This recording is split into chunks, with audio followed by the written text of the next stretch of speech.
আসসালামু আলাইকুম রহমতুল্লাহি ওবরকাতুহু। সম্মানিত দর্শক, আজকে আপনাদেরকে একজন বিশ্ববিখ্যাত কসাইয়ের গল্প বলবো, যাকে বলা হয় বেইজিংয়ের কসাই। পশ্চিমা দুনিয়ায় ইউরোপ এবং আমেরিকা, সেই যে চীনের তিয়ান আনমেন স্কয়ার বেইজিংয়ের, সেখানে যে নির্মম হত্যাকাণ্ড চলেছিল, হাজার হাজার ছাত্রদের উপর যেভাবে চীনের সরকার ট্যাঙ্ক চালিয়ে দিয়েছিল, কত হাজার মরেছে, কত হাজার আহত হয়েছে, কত হাজার পঙ্গু হয়েছে, বা কত লাখ মানুষ মরে গেছে, এই ইতিহাস পৃথিবী জানতে পারেনি। বেশি দিন আগের ঘটনা নয়। এই ঘটনার যিনি নায়ক, তার নাম দেং জিয়াওপিং, যিনি কোনো রাষ্ট্রীয় পদ পদবিতে ছিলেন না। তাকে বলা হতো চীনের কমিউনিস্ট পার্টির উপদেষ্টা। তিনি না ছিলেন প্রেসিডেন্ট, না ছিলেন কোনো কিছু, কিন্তু পুরো চীন তার কথায় চলত। তো সেই যে চীনের নেতা, যিনি সাবেক নেতা, যিনি কমিউনিস্ট পার্টির চেয়ারম্যান ছিলেন মাও, কিন্তু দেং জিয়াওপিং কোনো পদ পদবিতে ছিলেন না, তিনি প্রধান উপদেষ্টার রূপে ছিলেন। কিন্তু পুরো রাষ্ট্র, পুরো শাসন ব্যবস্থা তিনি যেভাবে চালিয়েছেন, মোটামুটি ২-৫০০ বছরে পৃথিবীর এত বড় সাম্রাজ্যে এত পাওয়ারফুল কোনো শাসক আসেনি। তো চীনের সেই যে তিয়ান আনমেন স্কয়ারের যে নির্মম হত্যাকাণ্ড, এই জন্য তাকে বলা হয় বেইজিংয়ের কসাই। যেমন নরেন্দ্র মোদীকে বলা হয় গুজরাটের কসাই, তদ্রূপ বেইজিংয়ের কসাই দেং জিয়াওপিং। এরকম একজন কসাইয়ের কাছ থেকে আমাদের কি শিক্ষা গ্রহণ করার আছে, সেই বিষয়গুলো নিয়ে বলবো। একই সঙ্গে এই প্রসঙ্গ বলতে গেলে আর একজন লোকের নাম চলে আসে। তিনি হলেন সিঙ্গাপুরের প্রতিষ্ঠাতা, ফাউন্ডিং ফাদার বা father of the nation, mister Lee Kuan. এই দুজনের কাহিনী এই মুহূর্তে আমাদের জন্য, বিশেষ করে জনাব তারেক রহমান, তার সঙ্গী সাথী যারা রয়েছেন, তাদেরকে পড়তে হবে, জানতে হবে, হৃদয়ঙ্গম করতে হবে, এবং এই দুজন মহামানবের জীবনের যে সংকটগুলো ছিল, রাজনীতির যে সংকটগুলো ছিল, তারা যেভাবে এটা মোকাবেলা করেছেন, সেই জিনিসগুলো বাংলাদেশের প্রেক্ষাপটে যতটা সম্ভব সেই কাজ তারেক রহমান সাহেবকে করতে হবে। আর যদি সেটা তারেক রহমান সাহেব না করতে পারেন, আমরা হারিয়ে যাব, আমরা সবাই বিপদে পড়ব, বিপত্তিতে পড়ব। আপনি আমি কেউ রক্ষা পাবো না। সামনে যে জুন মাস আসছে, জুলাই এবং আগস্ট, এই ৩টি মাসে সরকারের এমন কতগুলো গুরুত্বপূর্ণ সিদ্ধান্ত নিতে হবে, এমন কতগুলো দৃঢ়তা দেখাতে হবে, যে দৃঢ়তা লি কুয়ান দেখিয়েছেন, যে দৃঢ়তা দেং জিয়াওপিং দেখিয়েছেন। আমাদের এখন যে সমস্যাগুলো রয়েছে, সেই সেম সমস্যাগুলোর ক্ষেত্রে আমরা এখন পর্যন্ত মুখে ঘুমটা দিয়ে যেভাবে আছি, এবং যেভাবে আমরা নিজেদেরকে ওভার রেটিং করছি, এবং যেভাবে আমরা একেবারে নাকে তেল দিয়ে ঘুমানোর চেষ্টা করছি, এবং যেভাবে আমরা ভয় পাচ্ছি, পুরো জাতি আমেরিকাকে ভয় পাচ্ছি, পুরো জাতি দিল্লিকে ভয় পাচ্ছি, শেখ হাসিনাকে ভয় পাচ্ছি, এত ভয় নিয়ে আসলে একটা জাতি এগোতে পারে না, কোনো অবস্থাতে এগোতে পারে না। এখানে আসলে দৃঢ়তা লাগবে, সাহস লাগবে। তো প্রথমে দেং জিয়াওপিং এর কথা বলি। এই মানুষটিকে বলা হয় এই শতাব্দীর সবচেয়ে লৌহ মানব, এই শতাব্দীর সবচেয়ে সফলতম মানুষ, এবং এই শতাব্দীর এমন একজন মানুষ যিনি কিনা সারা পৃথিবীর সর্বকালের সেরা, একটা জাতির যে কোর্স অফ অ্যাকশন পরিবর্তন করে দেওয়ার যে কারিগর, সেই কারিগর হিসেবে তার নাম স্বর্ণাক্ষরে লিখিত থাকবে। ঠিক সেম কাজটি দেং জিয়াওপিং যখন করেছিলেন, তখন সেম কাজটি সিঙ্গাপুরের জন্য করেছিলেন লি কুয়ান। যেহেতু সিঙ্গাপুর ছোট্ট একটা রাষ্ট্র, একেবারে একটা নগর রাষ্ট্র, ঢাকা শহরের চেয়েতেও ছোট, তো কাজেই তারটি উদাহরণ হলো একটা মডেল হিসেবে একটা নগর রাষ্ট্রের জন্য ওকে আছে। এটা ভানুয়াতু কিংবা এটা ধরুন মোনাকো, এরকম যে সকল নগর রাষ্ট্র রয়েছে, বা সাইপ্রাসের মতো রাষ্ট্র, বা ধরেন হাওয়াই, হনলুলু, এরকম যে সকল নগরকেন্দ্রিক যে রাষ্ট্রগুলো রয়েছে বা প্রদেশগুলো রয়েছে, সেখানে এটা প্রযোজ্য হতে পারে। কিন্তু as a whole Bangladesh, Bharat, America, কিংবা অন্য যে সকল বড় দেশ রয়েছে যাদের আয়তন 1,00,000 বর্গ কিলোমিটারের উপরে, সেখানে তাদের জন্য দেং জিয়াওপিং এই নামটি যাকে বলা হয় অত্যন্ত গুরুত্বপূর্ণ।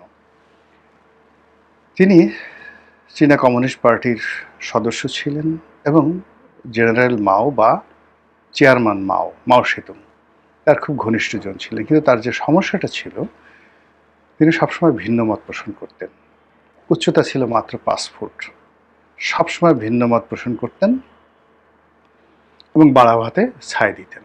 ধরুন চীনা পলিট ব্যুরোর একটা মিটিং হচ্ছে, কমিউনিস্ট পার্টির একটা মিটিং হচ্ছে, সবাই মাথা ঝুলাচ্ছে, জিহুজুর করছে।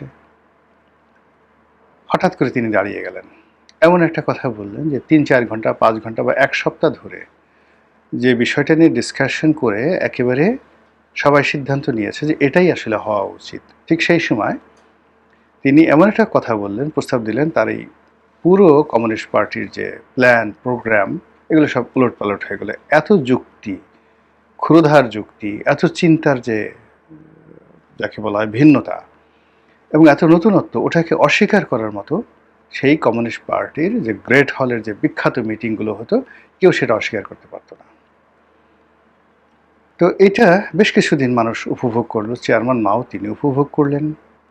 পরবর্তীতে দেখা গেল যে কোনো সিদ্ধান্ত নেওয়ার ক্ষেত্রে সে দেং জিয়াওপিংকে তিনি জিজ্ঞাসা করতেন সবার সামনে, আচ্ছা সবাই তো এটা বলছে, তুমি কি বলো?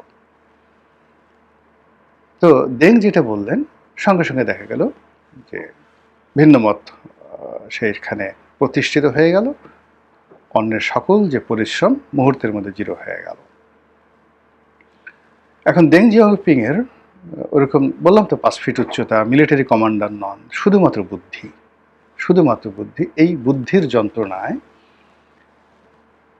হাজার হাজার মানুষ যারা ক্ষমতালোভী, যারা মানে মাও সেতুংকে ব্যবহার করে একটা ক্ষমতার বলয় গড়ে তুলছে, কিন্তু এদের সিদ্ধান্তে যাকে বলা হয় চীনের কোনো উন্নতি হচ্ছে না। চীন একটা বিপ্লব করেছে, সফল বিপ্লব করেছে, কিন্তু সেই বিপ্লবকে মোকাবেলা করার জন্য অন্ততপক্ষে 10 থেকে 12 কোটি মানুষকে মেরে ফেলতে হয়েছে, আর সমপরিমাণ মানুষ দুর্ভিক্ষ অনাহারে মারা গেছে এই একটা আজকের এই চীনের এই পর্যায়ে আসার জন্য। তো ওই অবস্থাতে যখন দেং জিয়াওপিং এই জিনিসগুলো দেখলেন যে না, এর মধ্যে মানুষ বিলাসিতা করছে, এর মধ্যে কমিউনিজম প্রতিষ্ঠা করতে গিয়ে মানুষ টাকা লুট করছে, বিদেশে পাচার করছে, সব মিলিয়ে একটা এলোমেলো অবস্থা, তখন তার বিবেকের তাড়নায় তিনি সত্য বলতেন। এই সত্য মাও সেতুং প্রথমে সহ্য করতে পারতেন, কিন্তু পরবর্তীতে তিনি আর সহ্য করতে পারলেন না। যাই হোক, অনেক শত্রু হয়ে গেল এবং একটা সময় তাকে প্রাণে বাঁচানোটাই দায় হয়ে গেল। চেয়ারম্যান মাও সেতুং বুঝলেন যে এই তার এই বিশ্বস্ত মেধাবী যে মানুষটি, এই মানুষটিকে তিনি আর ধারণ করতে পারছেন না, ফলে তিনি তাকে এক্সাইলে নির্বাসনে পাঠালেন যেন তিনি প্রাণে বেঁচে যায়, এবং সেখানে তিনি নীরবে থাকলেন বহু বছর। চেয়ারম্যান মাও যখন মারা গেলেন, ঠিক সেই সময়টিতে তিনি দেং জিয়াওপিংকে তার পরবর্তী উত্তরসূরি করলেন এবং মৃত্যুর কিছুদিন আগে তাকে আবার এক্সাইল থেকে ফিরিয়ে আনলেন। এই তিনি নেতৃত্বের কাছাকাছি এলেন।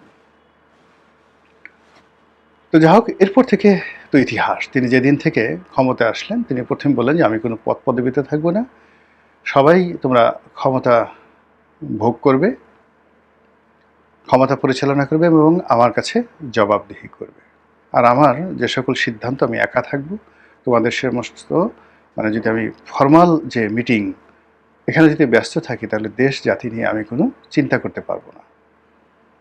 আমি শুধুমাত্র একা একা থেকে তোমাদের কর্মকাণ্ড দেখব, দেখার পরে তোমাদের ভুল ভ্রান্তিগুলো শুধরানোর চেষ্টা করব, তোমাদেরকে শাস্তি দেব, আর যে নিত্য নতুন যে চিন্তা, সেই নিত্য নতুন চিন্তা তোমাদের উপর আরোপিত করব। এটাই উনি সিদ্ধান্ত দিলেন এবং সেই সিদ্ধান্ত থেকে তিনি একেবারে আবার সে একাকী হয়ে গেলেন। তিনি যখন প্রয়োজন মনে করতেন মালয়েশিয়া সফর করতেন, প্রয়োজন মনে করতেন সিঙ্গাপুর সফর করতেন, অন্যান্য দেশে যেতেন, এর বাইরে কোনো কিছু করতেন না। তার একটা সাক্ষাৎকার দেখেছিলাম ইউরোপের, এবং এটা তার একমাত্র সাক্ষাৎকার। আমেরিকার 60 মিনিট একটা অনুষ্ঠান হতো, তো সেখানে তাকে প্রশ্ন করা হলো যে, "আপনি সর্বেসর্বা, কিন্তু আপনি কোনো পদপদবীতে নেই। সমস্ত ক্ষমতা আপনার হাতে।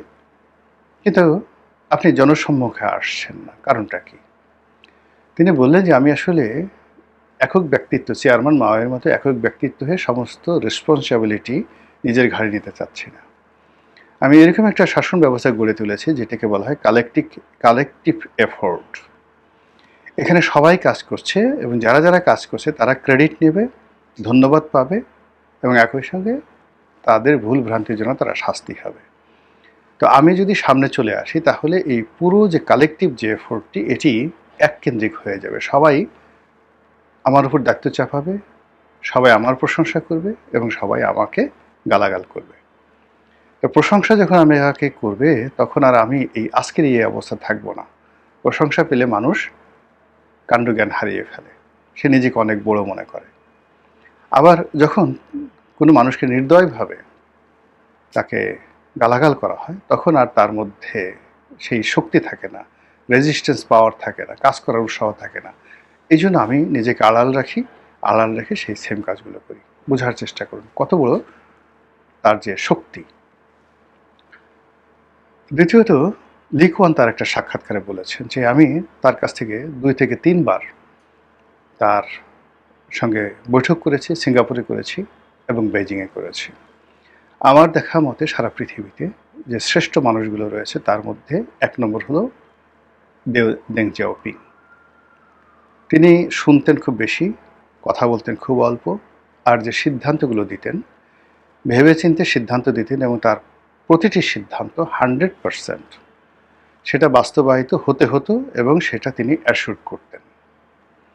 শতভাগ নিশ্চিত না হয়ে তিনি কোনো সিদ্ধান্ত দিতেন না এবং সিদ্ধান্ত যেগুলো দিতেন সেগুলো শতভাগ বাস্তবায়িত হতো।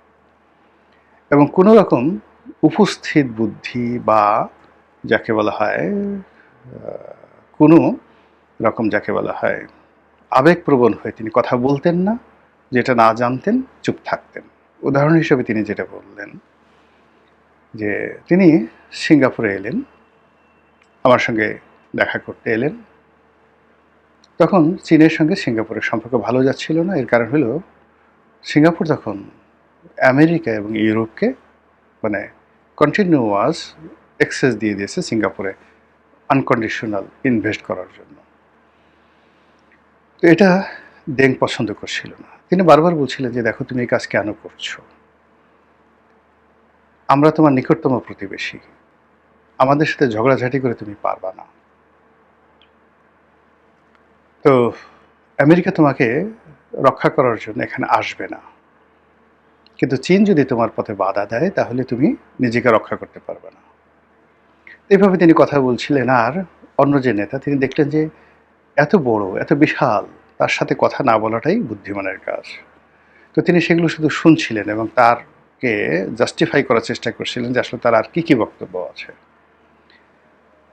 তো তার কথা শেষ হওয়ার পরে তিনি বললেন যে, "আপনাকে একটি কথা বলি, এটা ৬০-এর দশকের কথা না, এটা এটা হলো জাস্ট ৮০-র দশকের কথা, ৮০-র দশকের কথা।"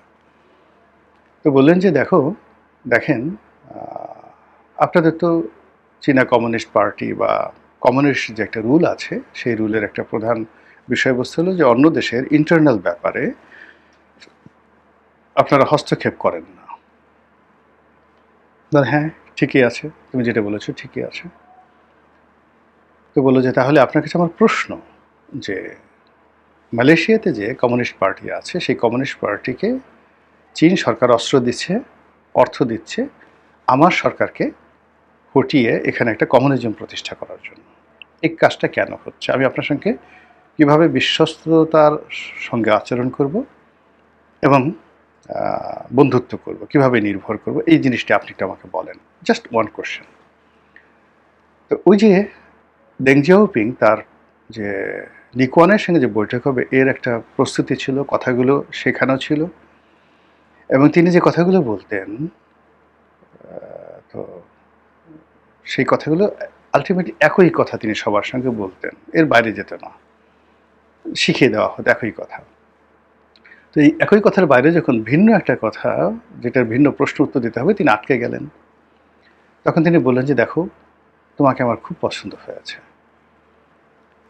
তোমাকে আমার খুব পছন্দ হয়েছে। তুমি যে বিষয়টা আমার কাছে জানতে চেয়েছো, এই বিষয়ে আমি আসলে কিছুই জানি না। আমাকে জেনে তারপর একটা সিদ্ধান্ত নিতে হবে, তারপর তোমার সাথে কথা বলতে হবে। কিন্তু সেটার জন্য হয়তো কিছু সময় নিবে।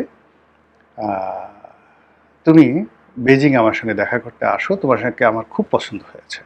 দেং জিয়াওপিং বললেন। তো উনি বললেন যে, আসলে আমি এখন চীনের তো খুব অভাব। এই অবস্থায় আসলে আমি বেজিংয়ে যেতে চাচ্ছি না। আমি চাচ্ছি যে তোমাদের দেশ ইউরোপ, আমেরিকা না হলে একটা উন্নত হোক।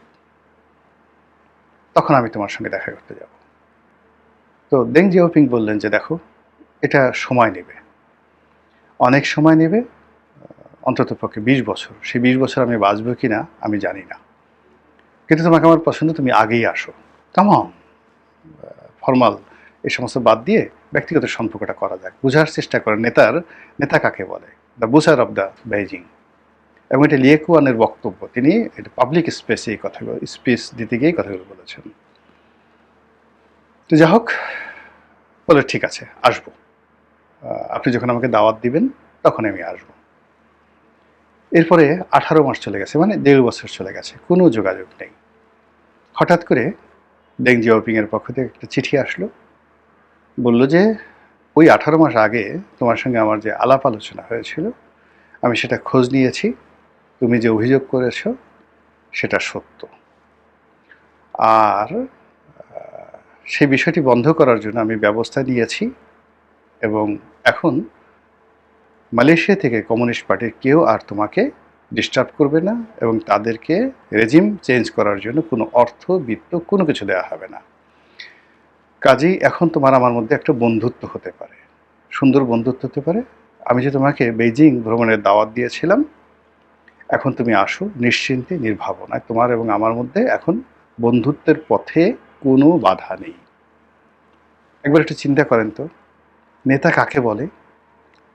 লি কুয়ান বলছেন যে, আমেরিকা এবং চীনের মধ্যে যে পার্থক্য, সে পার্থক্য হলো যে আপনি কোনো কারণে চীনের সঙ্গে বন্ধুত্ব করেছেন, চীনকে ওন করেছেন, চীন আপনাকে বিশ্বাস করে।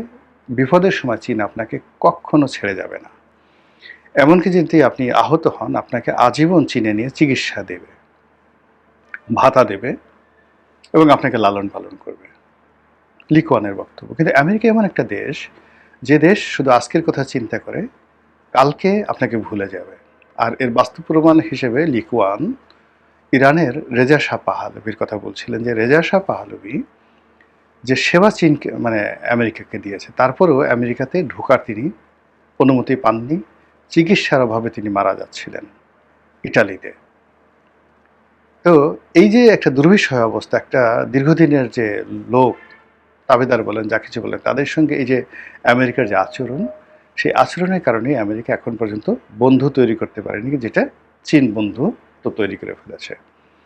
তিনি বলার চেষ্টা করছেন যে, আজকের সিঙ্গাপুর আমরা যে অবস্থায় এসেছি, সেই অবস্থার অন্যতম কারণ হলো, যেদিন থেকে আমি সিঙ্গাপুরের সব কিছু চীনের জন্য উন্মুক্ত করে দিয়েছি, সেই দিন থেকে সিঙ্গাপুরের যে গ্রোথ, সেই গ্রোথটা যত দ্রুত হয়েছে, এটা আমি ২০ বছর, অর্থাৎ ৬০-এর দশক থেকে শুরু করে ৭০-এর দশকে পুরো সময়টা আমি চেষ্টা করে পারিনি। এই বিষয়গুলো আমি খুব সংক্ষেপে বললাম। ভিডিওতে আপনাদের ধৈর্য হানি ঘটবে এই কারণে। যারা রাষ্ট্র ক্ষমতায় আছেন, তারা এই দেং জিয়াওপিং এবং সিঙ্গাপুরের সাথে চীনের যে বন্ধুত্ব এবং একই সঙ্গে আমেরিকার সঙ্গে তাদের যে বন্ধুত্ব, এই বিষয়গুলো নিয়ে যদি আপনারা সমঝোতা করতে পারেন, এই বিষয়গুলো নিয়ে যদি আপনারা দৃঢ়তার সঙ্গে দাঁড়াতে পারেন, তাহলে হয়তো বর্তমানে এই সমস্যা আমাদের বাংলাদেশে যেটা আছে, এটা আপনারা সমাধান করতে পারবেন। আদারওয়াইজ আপনারা সব কিছু হারাবেন, এমনভাবে হারাবেন যেটি আপনাদের মনোমস্তিষ্ক এখন কল্পনাও করতে পারছে না। মহান আল্লাহ আমাদের সবাইকে হেদায়েত দান করুন এবং হেফাজত করুন। আসসালামু আলাইকুম ওয়া রাহমাতুল্লাহি ওয়া বারাকাতুহু।